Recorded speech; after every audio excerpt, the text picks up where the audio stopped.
Welcome back to সুচরিতার রান্নাঘর।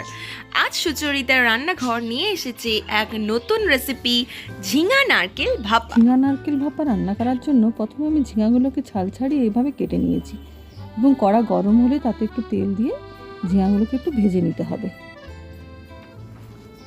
ঝিঙাগুলো ভাজা হয়ে গেছে, একটা বাটিতে আমি তুলে নিয়েছি এবং কড়াতে জল গরম করতে বসিয়ে দিয়েছি।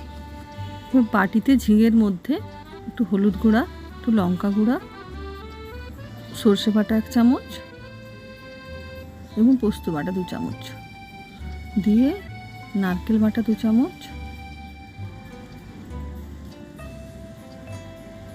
অল্প নুন, 2টো কাঁচা লঙ্কা,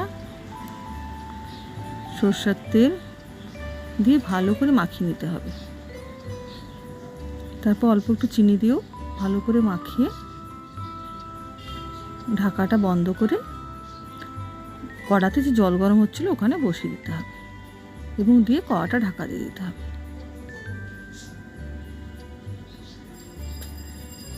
20 মিনিট মতো এভাবে হতে দিতে হবে। তারপর ঢাকাটা খুলে রেডি ঝিঙে নারকেল ভাপা।